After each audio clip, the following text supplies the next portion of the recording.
Hello, everybody. Welcome to the May 2022 Mike Community Call. I am Mary Chaney. For those of you who don't know me, I doubt if there's anybody on the call that don't know me, but hey, I'm not that popular, right? So we'll go home. Let's see. So today, we're going to go through some announcements. We're going to talk about, the Mike Lead program again. Thank you, Tony Briscoe, for the wonderful background, Zoom background for the Mike Lead program. Shameless plug. The Mike Lead program deadline, and I mean drop dead deadline is Sunday. We've had this running for about 6 months now, and so either you get it in or you don't. If not, you can always apply for the January class. I had an individual in January apply for the June class, and hopefully that person will make it in. So even if you don't get to apply for this class, write the 2-page essay, quit procrastinating. It's okay, write the 2-page essay. And then we'll talk about a little outreach that we've done, and we'll talk about some of the board members. So Miss Renee and Vita Woods and myself were out in Sierra Leone last week at Digital Cyber Africa, which was hosted by Carnegie Mellon University Africa. It was a really interesting conference. There's a lot of things I can say as far as travel and me not being able to get back to sleep since I came back. But at the end of the day, it was really a very good conference, and it was enlightening. So it's one thing to have people tell you what's going on in Africa. It's another thing to be there and actually see it on the ground. And, for those of you that are in the lead program, we'll talk about it a little bit more tomorrow, but just know that everybody that has an opportunity, if you ever have an opportunity to go to Africa to see some of the challenges that they're facing from a digital goods and cybersecurity perspective, it's worth it. Some of the outtakes are, the women, we have further to go in Africa just based on where we are society and society there and how we're treated. But we can get some things accomplished. And I think that CMU Africa and the outreach there will help with minorities in cybersecurity. We're going to try to foster an ongoing relationship. Yay. We're finally going to have our first conference. Yay. That, if you've been with me since 2020, we were supposed to do this in 2020. That didn't happen, of course. And it didn't happen it's not going to happen until the spring of next year. We have our committees. We need our location. Once we get our location, we'll solidify our dates, and then we'll send out a save the date. But we need volunteers. We have our conference planning committee, which Ossie Monroe, who sits on the board, he's heading up. I'm heading up the content piece as far as speakers and everything like that. So if you want to be involved in that, please let me know. Fernicias, who's on the call and is a panelist today, she's going to be heading up the job fair. So if you have experience in putting on a job fair and working with organizations and businesses to put on a job fair, definitely reach out to Fernicias. And then Olive is another one of our board members. She's in charge of finance. I put finance. It should have been fundraising. I'm tired, people. I'm tired. So it should have said fundraising. However, it says finance. It's okay. I meant to say fundraising and sponsorship. So if you have a penchant for that, please do reach out to Olive Go, who's one of our board members. All else fails, just reach out to me and I'll connect you with the people necessary for your involvement. So, okay, I'm going to, y'all know I don't be paying attention to chat. So I didn't know if there was any questions. Are there any questions? No, but you can sign me up for helping with the content. Yeah, I have you, sweetie. Yeah, plus one. Plus one, Tanisha. Yes. Volunteer. Okay. Yes, ma'am. Okay. All right. Definitely. Plus two. Okay. All I right. got a question for you, if you don't mind, ma'am. Yes, please. Is there, so this conference is in person?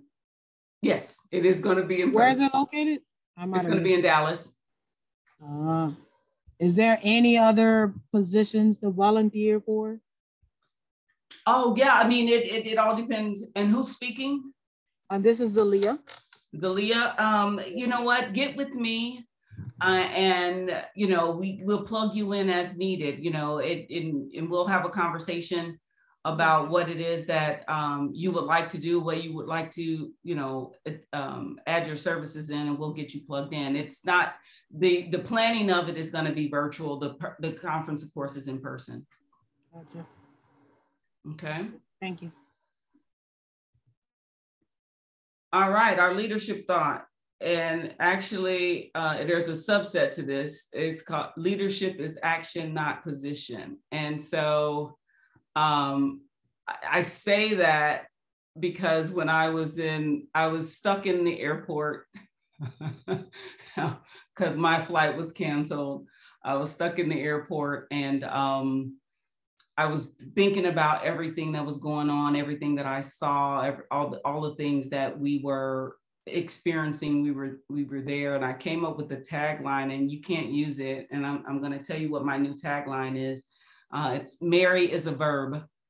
And if you know what a verb is, a verb. And I asked my daughter this, my ninth grader this in the car this morning.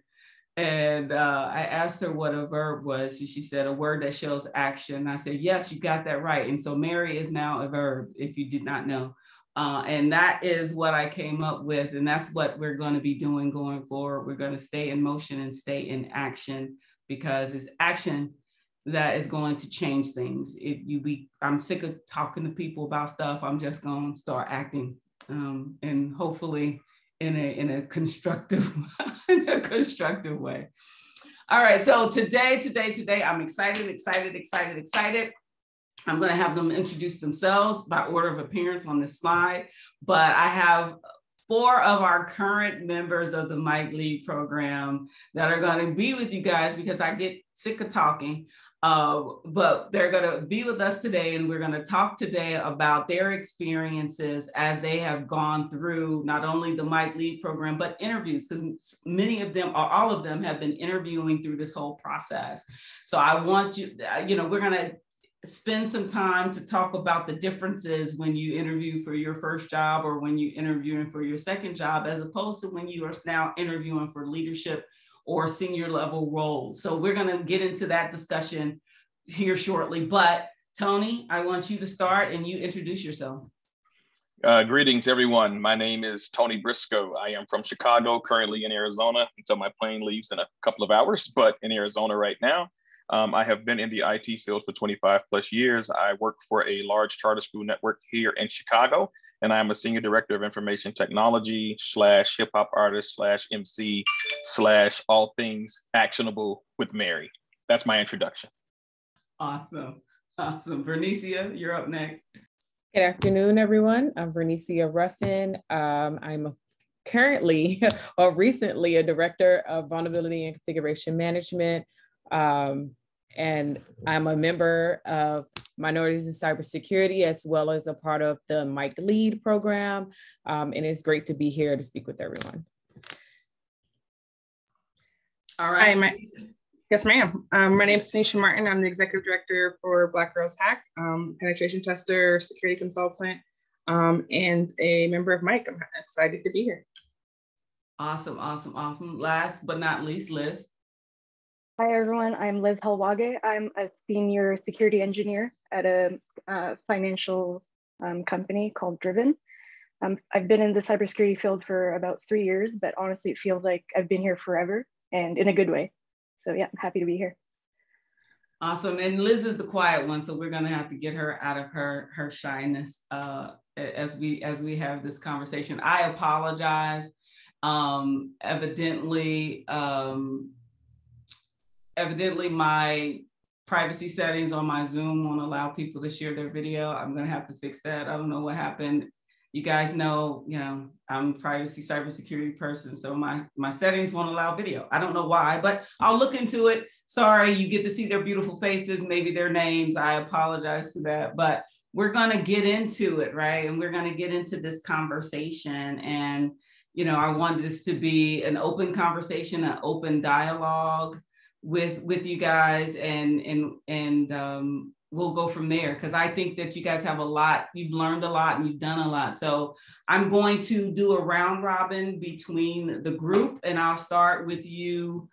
Let's start with Liz, since she's the quiet one. Let's talk about your journey. Tell me the position that you were most recently in, and in the interview process, because I know you've gone through several different interviews, and tell us, how that process was going, the position you were in previously, and the position that you decided to take. Sure. So before my current position, I was a pen tester, associate pen tester at a consulting firm. I ended up starting the interview process in December of 2021.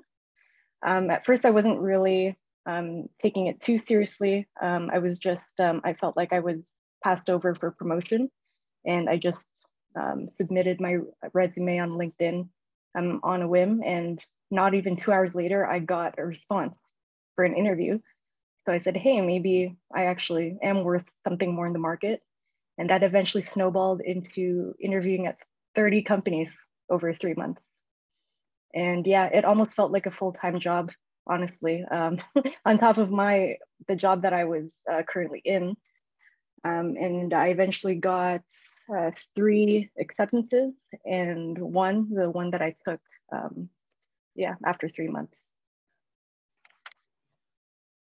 That's awesome. So you went from a pen tester, and did you gain any additional responsibilities or anything like that? Thank you, Mary. Yes, I did. So at my last company as an associate pen tester, I was basically exclusively a pen tester, going from project to project. And now I'm the only security hire at my company. And essentially, I mean, it's really being the CISO.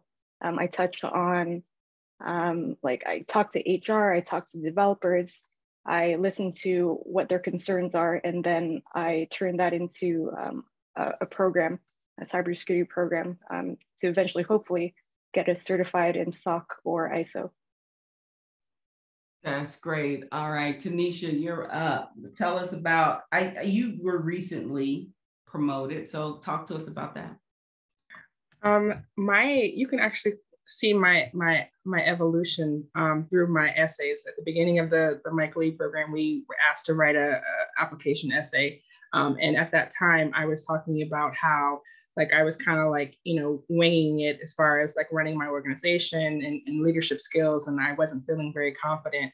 But then, as the essay progressed over the course of the semester, over the course of the few months, I started seeing the changes in the essay in terms of me making it relevant where I was at in that point. I interviewed for a higher position. I was offered that position. And it was crazy because it was actually 4 levels up from where I was at the beginning. And I probably wouldn't have shot my shot, but I was so frustrated with where I was at the time that, I was like, I'm shooting all shots in 2022. So it doesn't matter if it seems like it's out of reach or, unrealistic, I'm going to do it anyway. And I had expressed with the Mike Lee family some of my frustrations with my management. At the time, I was similarly passed over for promotion within that team that I had been on for a very long time. So I ended up going to another team, and my first evaluation, they basically said, you're doing an amazing job. Everybody's speaking very highly of you. We think that you are a natural for this. You demand respect, and just basically telling me all of the things that I knew myself to be true. So, I got that confidence and that, I guess, drive to make it happen from my participation in the Mike Lead program. So, you know, I accepted that position, and I'm doing bigger things. And, you know, now I'm reevaluating my desire to lead people, but at least I can, you know, I'm getting paid to do it. And I think it's an amazing thing. So. That's funny. The people leadership is a different animal. How, Fernicias, you want to add your story to the mix? Yeah. So just like Tanisha's, mine is a journey as well, or an evolution, you would say. Currently, well, prior to me coming on to my current company as a director, I was a senior analyst in security regulations for an electric utility.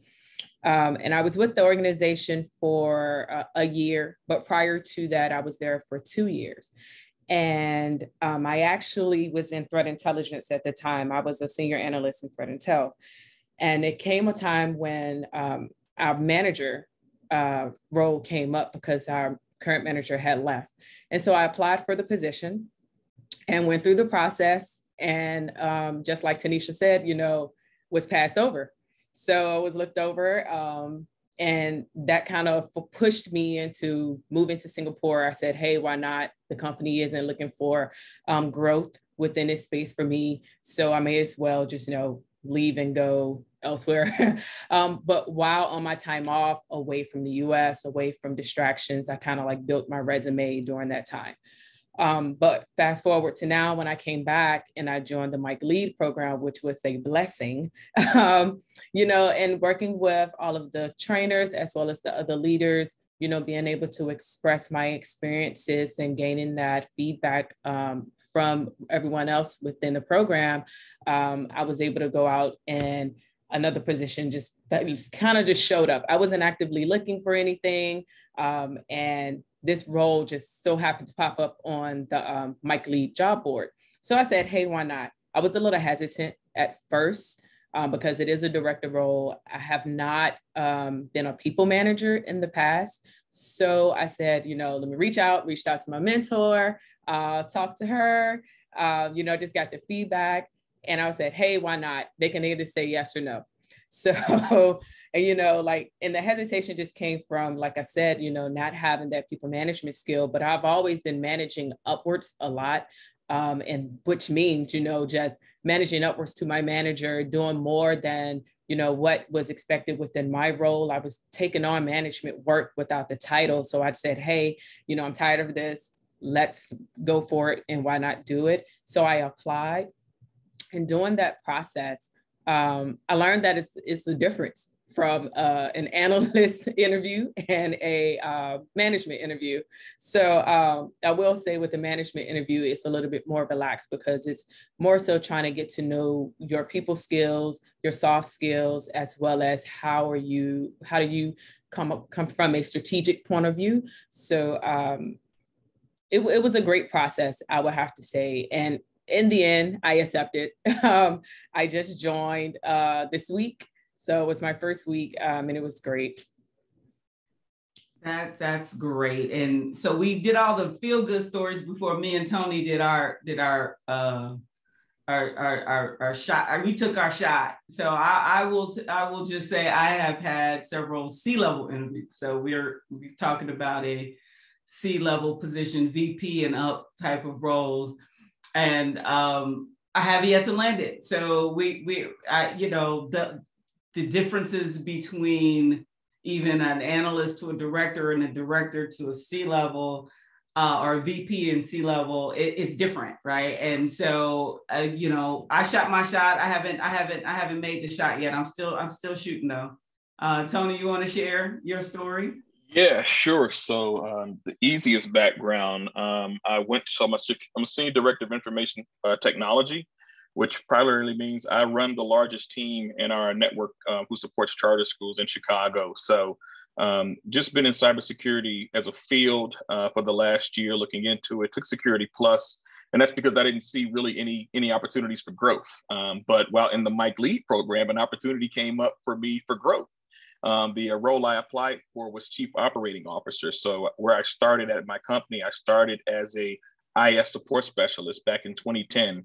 kind of worked my way all the way up through. That included 9 construction projects from the ground up that I've helped facilitate, did the infrastructure design for, build for, worked with a lot of folks. And so I felt I had the experience and the wherewithal to do it. And so this chief operating officer role is not centrally focused on IT, right? It centers on the entire organization and what it needs to run, and thought it was a unique opportunity to go for it. But I did not get that role. And so, you deal with a lot of things that comes with that. I say rejection leads to disappointment, disappointment leads to introspection and reflection, and that leads to growth. I think some of the biggest pieces that helped me with the interview process, I don't feel like it was that intense. And I think that's because when you're an internal candidate, people know you. But don't assume people know you. I'll just say that.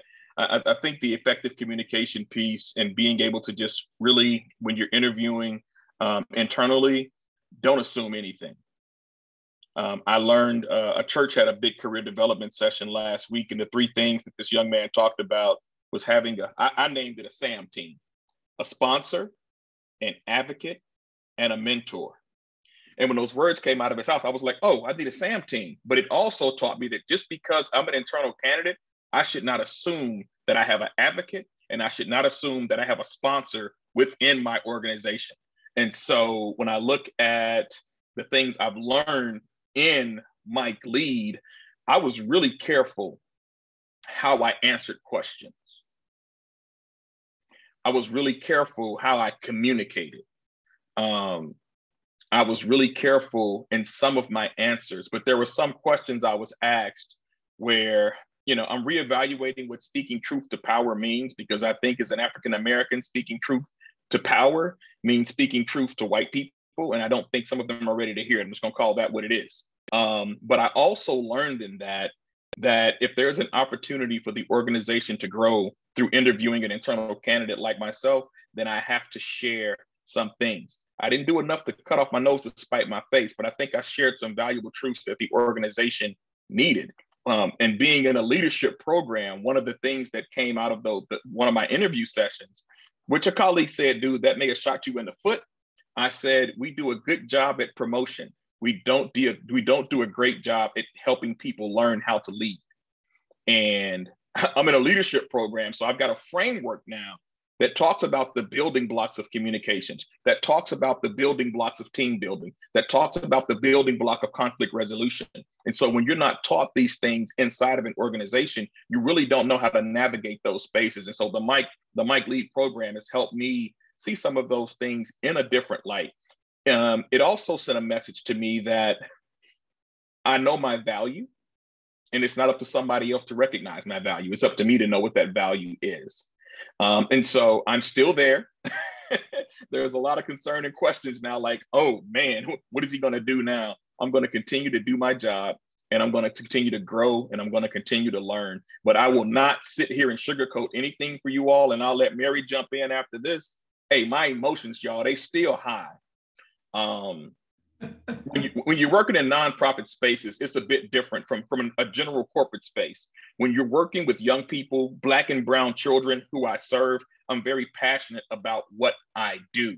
And so you get attached. I put my daughter in this school network. That's how much I believe in it.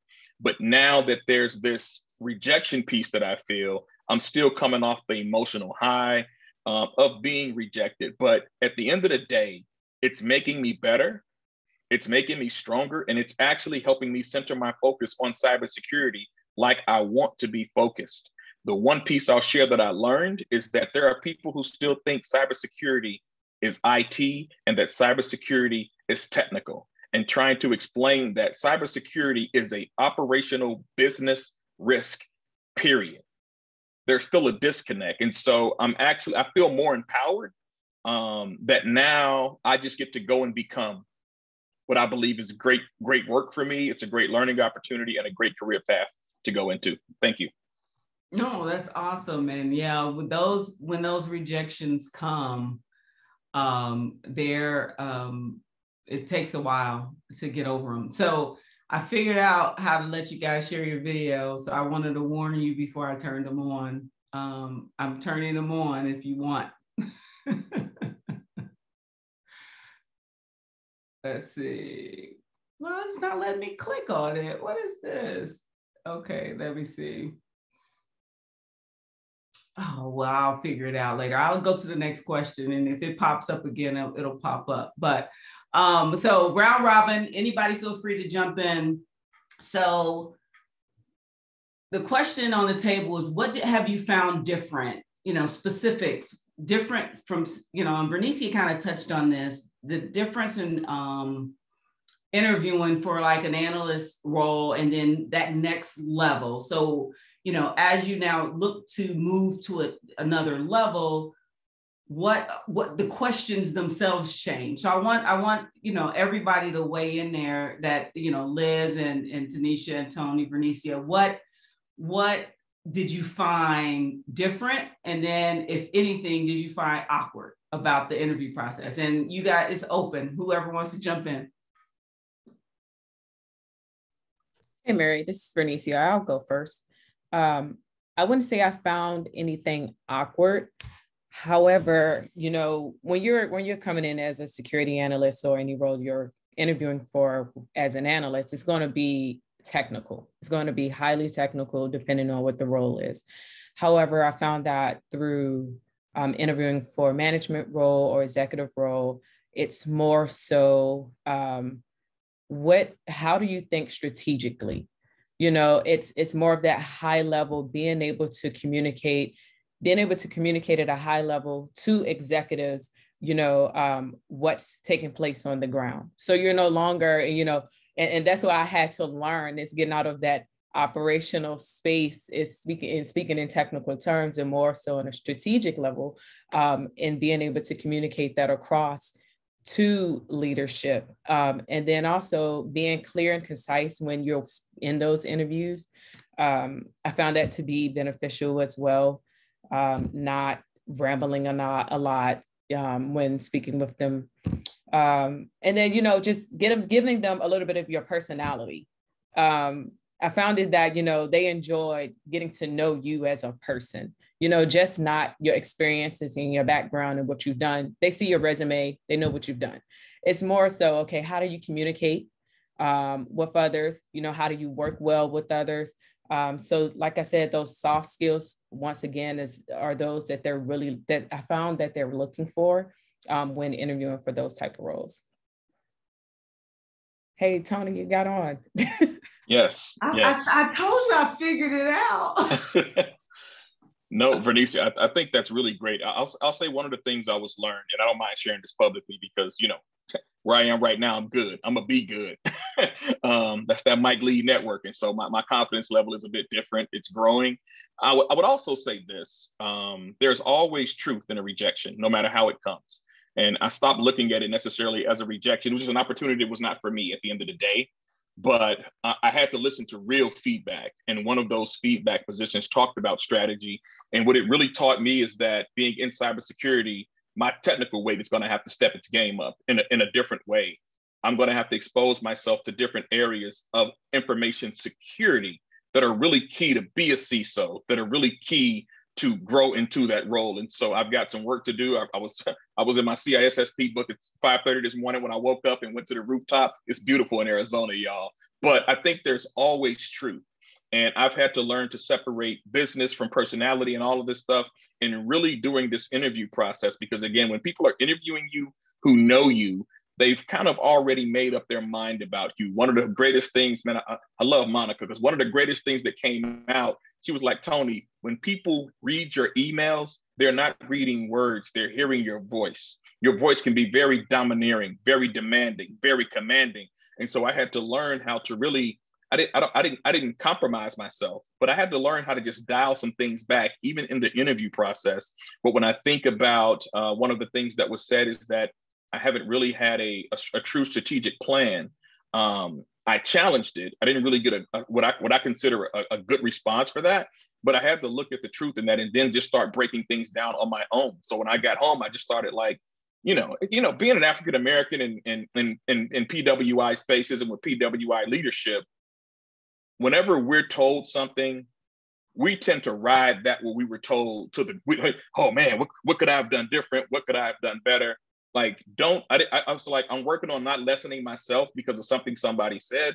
Just take the truth out of what they said. And so now I'm thinking, how can I be a better strategist?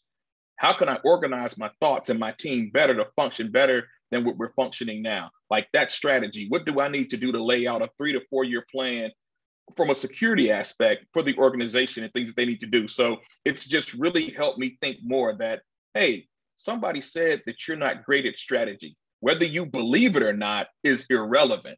Think on what they said. And so as I begin to start observing and listening to myself, paying attention in meetings, when I start seeing gaps in my team, well, that's not their gap. As leader, that's my gap. And so now it's just got me really thinking in an entirely different way. Not that I wasn't ready for this opportunity, but since the comment was made, I'm thinking now, how can I learn and strategize better as I lead this team? And so I just wanted to share that as well. Like, there's always some truth in feedback. Listen to it, but don't live in it. Yeah, Tony, to add to that, like you said, the truth in the feedback, when coming out of those interviews that may not go as planned, I take those because I've had those before. Like I said, when I applied for the threat intelligence management role and I was shot down for that role, but it was a lesson learned. I knew what to do and what not to do going into my next interviews. So it's great that you said, coming out of those, it's kind of when moving into the next ones, you kind of learn a lot in being able to prepare for the next interviews and so forth. Yeah. Liz, Tennisha, you want anything to add? Sure. I'll say, I was looking for my first cybersecurity position 3 years ago, and it was hard to even just get one. Whereas now, even I started a new job, I get a recruiter messaging me on LinkedIn almost every day. That's the biggest difference. I think it's once you get your first position, it becomes that much easier. And also the questions, I agree. They're less technical and more situational. So things like, what would you do if we were breached tomorrow? Things like that, instead of asking me, how do certificates work?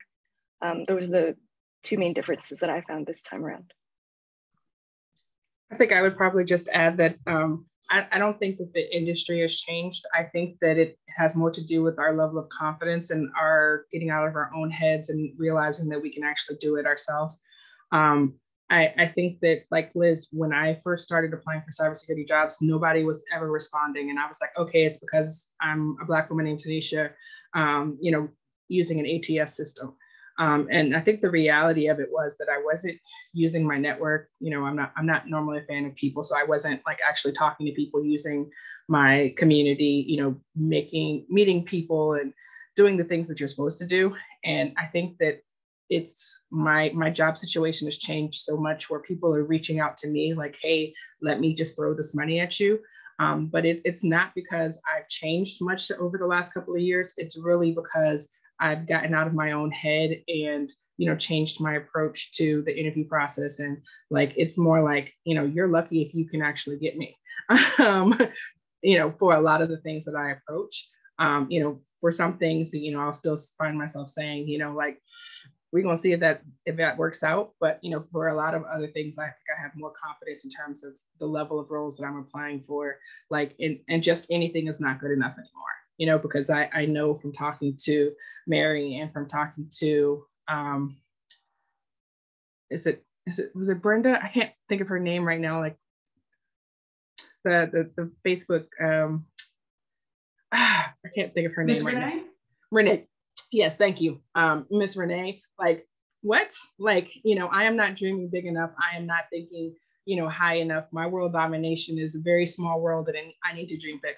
And I know that's possible from seeing, people, the women ahead of me who are going through this process now. So I think that's an invaluable part of the LEAD program and just, using your community.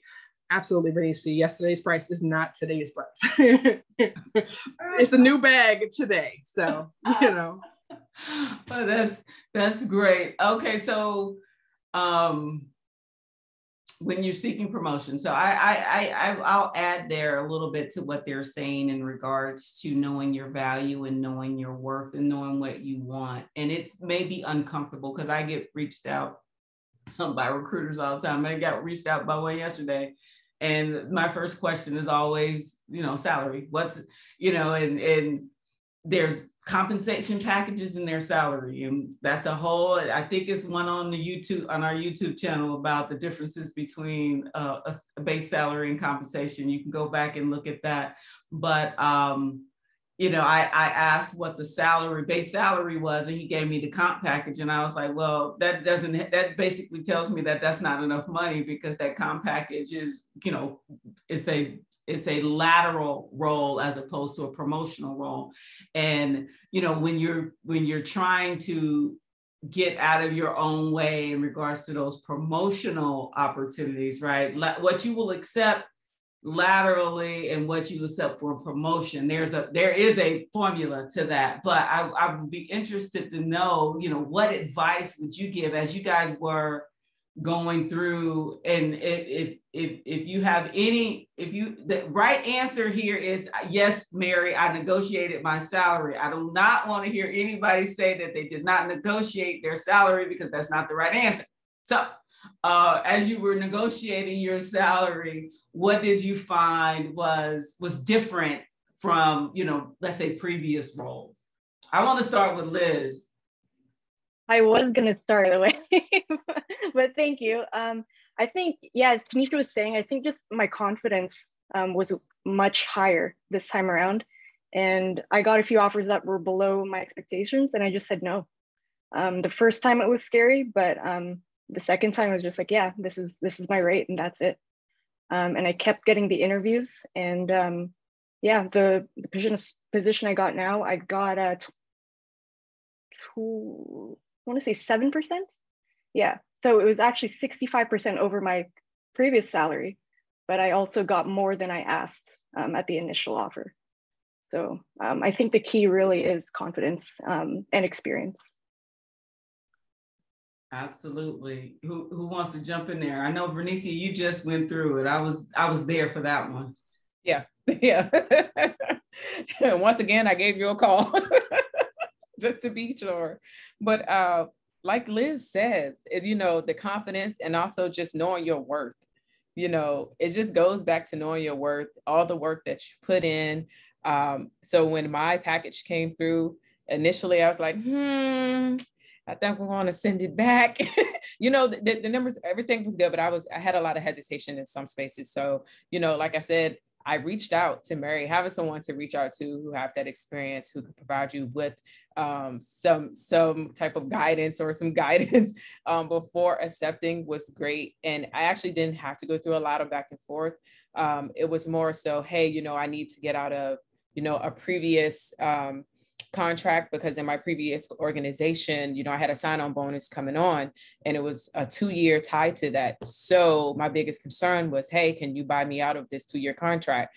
And they said yes. So I was like, oh, okay, hey, you have me then, because everything else was good on the contract. It was just that, I wanted to get out of that 2-year binding that I had with my previous organization. So I'll say, just make sure that you look at, when transitioning to another organization, make sure you look at what you signed on to from your previous organization before moving forward. Because I've had an experience with that, whereas, I forgot how many years I was supposed to give the previous organization before jumping to another one. And when I left, I was left with that bill. So I couldn't go back, to the organization that I had moved to and ask them to pay for it, because I had already signed on. So that's just something else to look at when you're looking through your packages or moving forward.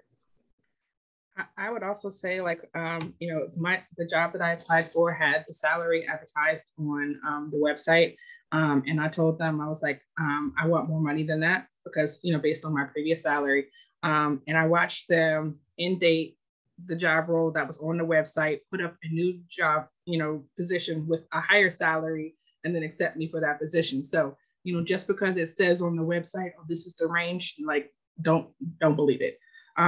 They can do magic. And I watched it happen in real time. And I was like, why did I ever think that the numbers that they had on the screen actually meant something? Because, realistically, it was just written in, pencil, you just erase it and write something else in Sharpie on top. So Just don't let what you see or what you believe, affect what you're asking for. Like, know your worth.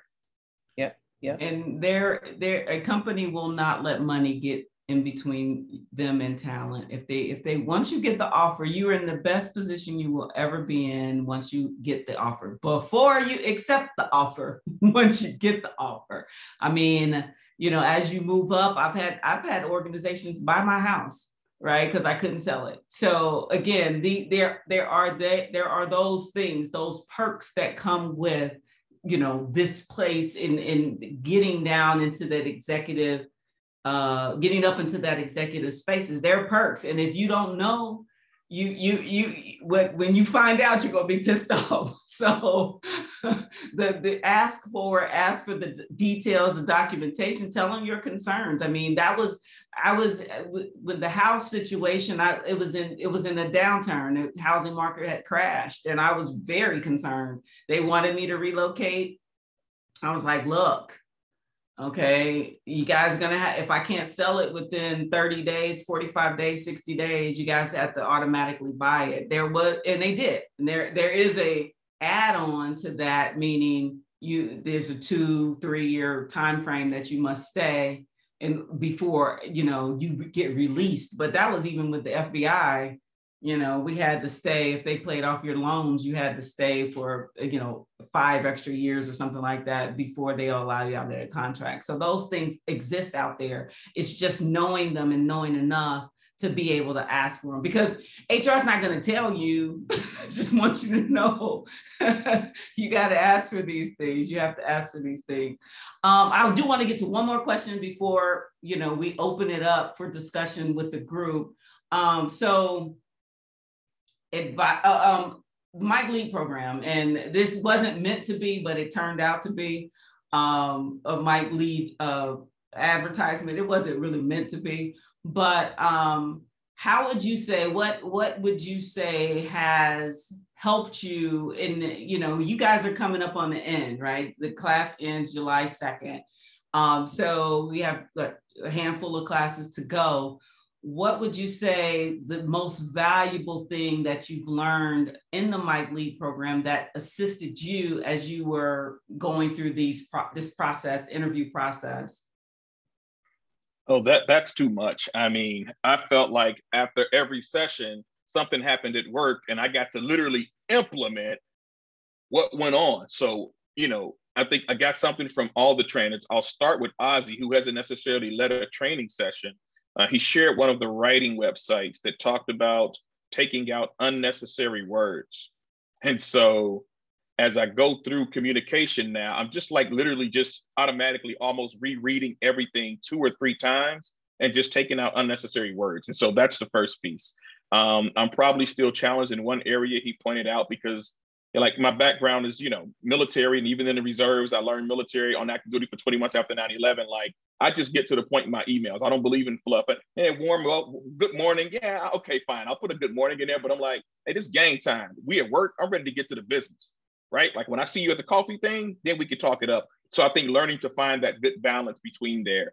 But I mean, just how to interact with your team members, right? So, not too many details about it, but like the sessions that Monica had on communication, how do you, like the scenarios she built, I would literally walk into them the very week at work. You've got an employee, showed up late, didn't call, you got a meeting, bam, what happened to me that week? Had an employee, showed up late, got a meeting, 45 minutes. And so not even engaging the employee in that moment or that day, letting the weekend go and rest, help me collect my thoughts, and then call them in, bring them to the table. I think that's been one of the benefits where you almost get this live, this on the job training. That's what I'll call it. Like on the Mike Lead job training program. The program is like, it's got a lot of aspects to it. And that's one of the things that I felt that carried through.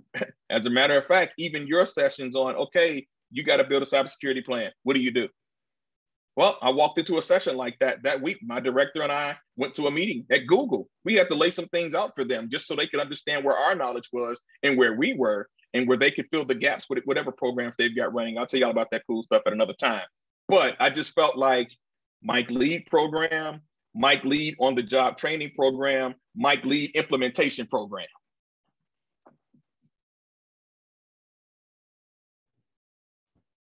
Yeah, I have to agree with Tony. So I concur with everything Tony had said. I mean, you know, coming out of each session, I learned something from each session. And, you know, more so specifically, you know, when I came out of Mrs. Renee's session, and she gave me that example, the scenario, whereas it's okay, Fernicias, if you have a team of people and you have an employee on your team and they're not pulling their weight, basically, what do you do? You know, who do you reach out to try to get them more engaged and so forth and so forth? Or do you put them on a performance plan? You know, what do you do? So going into my interview for the director role, I had received that same exact scenario. So I would have to say, you know, with being in Mike Lead, you get real world, you know, situations, examples from real individuals, real leaders. Who are, you know, very passionate about minorities moving up, minorities in these leadership spaces. So they're giving us basically a rule book or a rubric, you know, per se, in order to get us to those roles.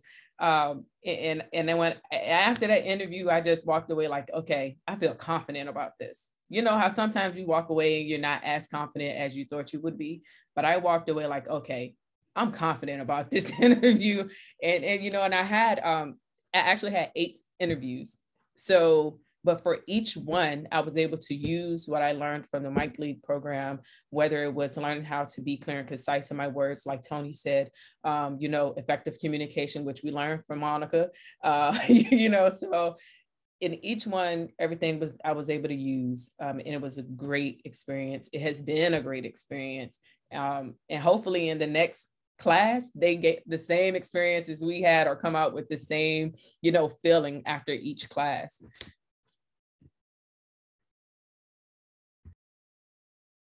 Any other comments, Tennisha, Liz? Yeah, I mean, Tony and Fernicias pretty much covered everything, but I also want to add how everyone is just so real and talks about what they're going through. And it's nice to see everyone's progression after every meeting. Hey, how did it go? What did you end up doing? How did the other people react at your company? What should you do next? That kind of thing. And I think I wouldn't have been as persistent and as aggressive in my job search if it wasn't for the group, because sometimes it's just tough to go through things alone. You feel like, yeah, no one really is behind you in your journey. And I really appreciate that about Mike Lead program. Yeah, I think I would co-sign what Liz said, that I appreciated the fact that it was a safe space. I appreciated that we can come and have frank conversations and we didn't have to worry about, like, you know, censoring ourselves or being anything less than authentic. And I think that, you know, the fact that most of them were not recorded and we could just, you know, have frank dialogues was very helpful, you know, not just for the, you know, accountability, but I think also just for the real things that people are actually going through. And I think for me, like, one of the best moments is still Miss Renee's conversation, because it was like, you know, when you get to the point that you are at the level that, you know, she's at, and, you know, it was just like, I see so much of myself in what she's saying, you know, just her authenticity, and the fact that we can come and have conversations about what we're actually going through and not have to, you know, kind of like stop ourselves from saying, like, you know, the people who are not like us don't want us to be here, you know. And it was kind of like understood that, you know, we all were having a similar experience just based on the fact that we were minorities operating in a space that doesn't necessarily want us to be there. So I definitely appreciate that about the program. And I have to share this, Mary, because and I want to share this for people who listen to this, who may not be in a cybersecurity role, who may feel like you're not worthy enough to be inside of the Mike Lead program. Like, I will tell you, like, I'm not the most technical guy in the world. I do most of my leadership through budgeting, through meetings, through leading teams. This group has not made me feel any less of a professional. There has been no ego.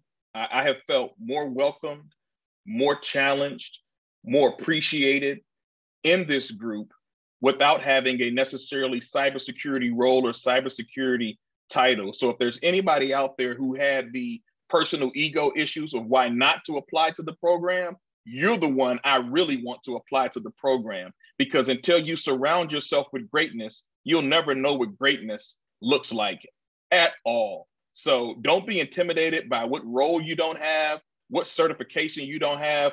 Push all that stuff to the side, because I'm telling you, I'm not even at my boiling point yet. This is how good and great I've been feeling being inside of this program. And my network, as I continue to grow, it's expanding, and it's going to continue to expand. Do not miss the opportunity because of your own personal insecurities. And I'm not saying that arrogantly, like, trust me, I've been working with Tennisha for a while. I looked up everybody's profile on LinkedIn when I got into the program, and I already had Tennisha and Mary Galloway's profile. I'm like, I don't want to hang out with y'all up here. But it's like, it's family, it's community. And the work that I've been able to do as an ambassador and an advocate, like, do not let your current situation stop you from applying to the Mike Lead program. You will grow where you go. You have to go there.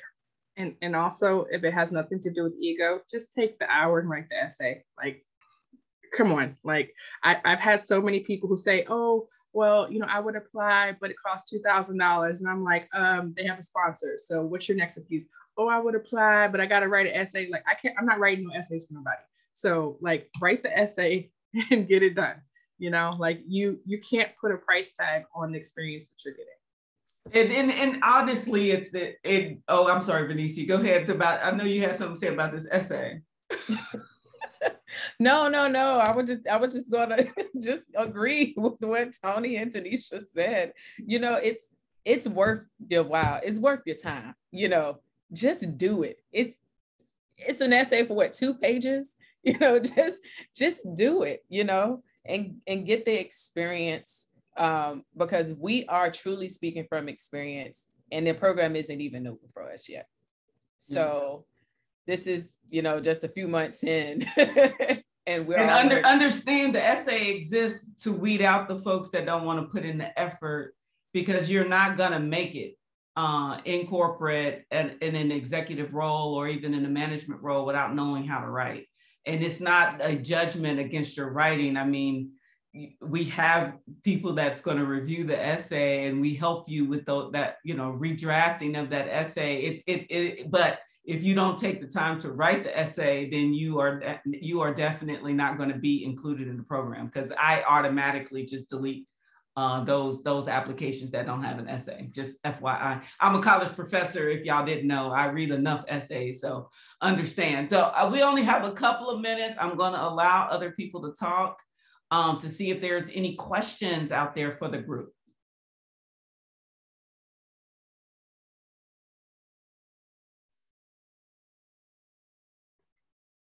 Well, while they're thinking to come off mute, I want to share one thing that I think is hugely critical. In my interviews, I don't think it just hit me. I don't know what Mary said to trigger me. In my interviews, what hit me is I was typecast. I felt like I was being treated like an actor who only had one role. And diversify yourself, diversify your learning, diversify your education, diversify your technical portfolio. I just wanted to share that. I also will share, with that being said, nobody gets to typecast you but you. When you know this is why you have to know your value over everything. You have to know your value. I got calls from people in the organization I didn't even expect to hear from, who were like super supportive. I got people who left our organization a couple of years ago who found out about the decision and reached out to me. That's value, that's care, and that means you've done a great job at building relationships. I just wanted to share that. I just want to add to that. I was up, like, not able to sleep the other night, and I ended up listening to a podcast that Mary Galloway and I did recently, and I think it was like almost an hour and a half long at like maybe 3 or 4 o'clock in the morning.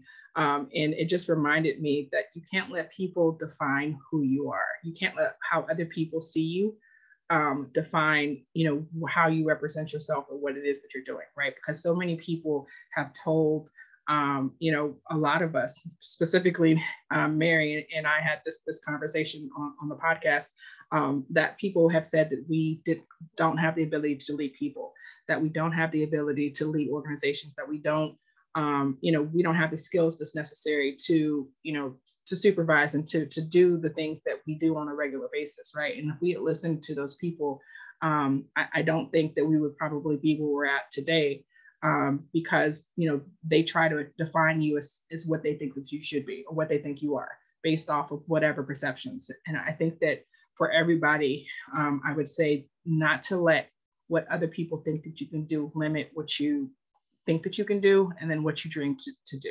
Like, don't let them, you know, tell you any otherwise. Because I tell people all the time, like, I am still a Black girl from Washington, D.C., right? So according to, you know, everybody's predictions, I shouldn't be here right now. But I'm here and I'm thriving. And I think that, you know, I'm going to continue to try to take over the world, despite what everybody thinks that I'm going to be able to do. And I will say that, oh, Andrea, you have a question. I'm sorry, go ahead. Andrea, you're on mute. I thought you came off mute to ask a question. No. I think she just typed into the chat. Oh. Sorry, I can't really talk too long because I'm picking up my daughter. I was listening to you guys and everything, and then my daughter, I have to pick my daughter up in like right now.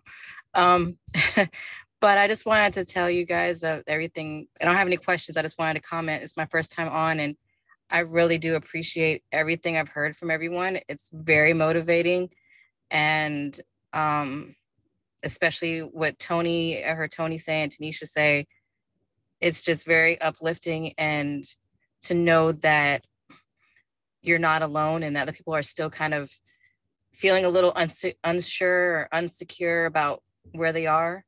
It just makes you kind of feel more real and know that you're not the only one, and everybody else is people out here that can support and can help motivate you to do the same thing or to advance yourself.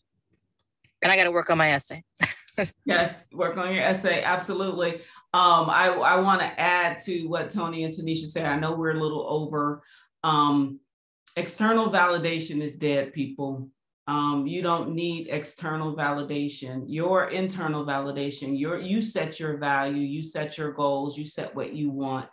Having other people try to define who you are is a useless exercise. So the longest relationship you will ever have is the one you have with yourself. You will never know anybody longer than you know yourself. So understand that I'm looking because there's some people coming up to my door. But in any event, you know, Mary, you know, I got some stuff at my desk. But in any event, don't let anybody stop you. Don't let anybody prevent you from being everything that you want to be. And you have a community. The Mike community is here for you. The Mike Leadership Development Program is here for you. So I would say, yes, do your essay, get signed up. Sunday night is the deadline. I want to thank each and every last one of you for coming on today. It's been a great opportunity. I love the fact that the leaders are stepping out there and doing their own thing. And that's part of growing. That's part of being a leader, which is, you know, coming on and doing these podcasts or these Vcasts or whatever and giving back. So I appreciate you, Liz, Tanisha, Fernicias, Tony, all of you that have participated. And I will see you guys in the morning. You guys have a great night. Take care, everybody.